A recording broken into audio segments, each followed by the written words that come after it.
Has 11 official languages, but English remains the most used in business, academics, and administration.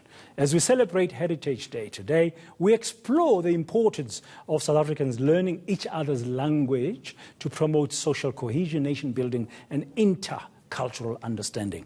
Professor Nobuhle Hlongwa is the Dean and Head of the University of KwaZulu-Natal School of Arts. She's joining us now live from our studios in Durban. Professor, good morning. You've done quite a lot of work about the importance of indigenous language systems and the knowledge systems. Just as an overriding question first, how important is it for us as South Africans to understand and learn each other's languages?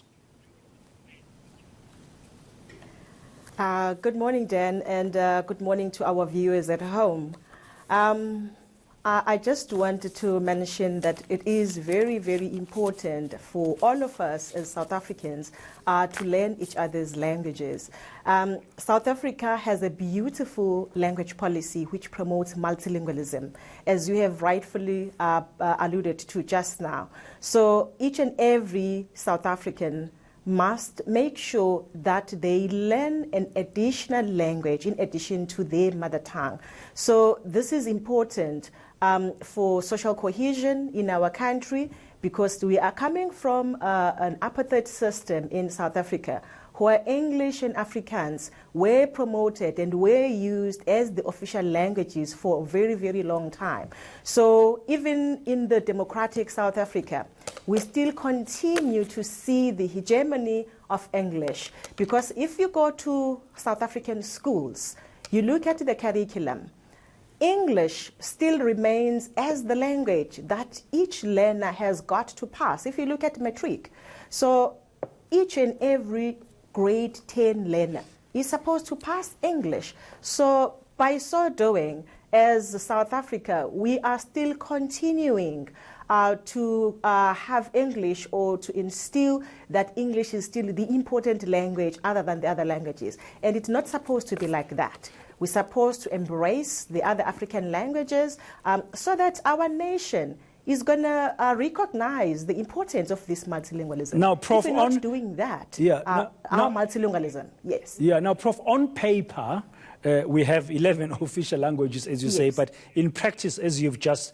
eloquently explained, it's not being done. I'm just wondering, how can we get it right? Okay, sometimes in Parliament, it will be English mostly, and then you'll have an opposition party that uses Afrikaans. They will speak in Afrikaans, and now and again, you'll hear a spluttering of an African language. How can we get it right? I mean, I grew up in Soweto, and I had neighbors who were Sotho speakers, who were Zulu speakers. I went to a Zulu school. I'm of Tsonga Shangaan heritage. That's my father. So I used to speak that as well. So by the time I was a teenager, I was speaking like 6 languages because of the neighborhood. I think you are very fortunate, because like currently we're talking to someone who is a polyglot. So other people don't have that luxury or don't have that kind of experience that you have. For example, in Parliament, in terms of how we should be implementing the multilingualism policy, at least there should be 6 categories of languages that are being used in Parliament. It shouldn't just be English. So there should be English, there should be Afrikaans, there should be one of the Nguni languages being used, interchangeable. There should be one of the Sotho languages being used, Tshivenda, as well as Tsonga. So those languages in Parliament are supposed to be used. So when it comes to our different provinces, as we have the different provinces in the country, each province has a responsibility to promote at least one African language. And that is supposed to be throughout the basic education system up to higher education level. So what happens right now, usually in many of the schools, like when it comes to the issue of the language of teaching and learning, up to today, English still continue to be used as the language of teaching and learning at the expense of indigenous African languages in South Africa. Yeah. So we really need to change that, especially from basic education. Yeah. Very, very briefly, Prof, before we end here, for you, just if you would highlight 3 things that would really be the benefits of us getting to speak and know each other's languages, what would those be? One of the greatest benefits of learning another person's language is that learning another language, it helps to boost the brain power. So when you learn an additional language, you are able to transcend and understand the culture of another person. Today we're celebrating Heritage Day. So by so doing, as an isiZulu speaker, by learning isiSotho, by learning another language, that helps me to understand how Sotho people live, understand the culture of the other group. So it is very, very important. That is one.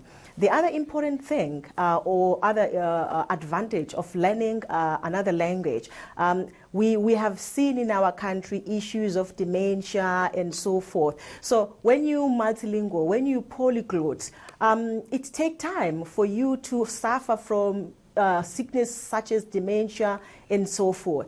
And another advantage as well for learning an additional language in a multilingual South Africa is that it actually assists, especially at a higher education level or in basic education. It actually assists the students and learners to understand the other academic programs if they are multilingual. So those are some of the benefits of being multilingual in a multilingual South Africa. Siyabonga kakhulu. Hlongwa Khuluse Shozi, that's the Dean and Head of the University of KwaZulu-Natal's School of Arts, Professor there, Hlongwa, explain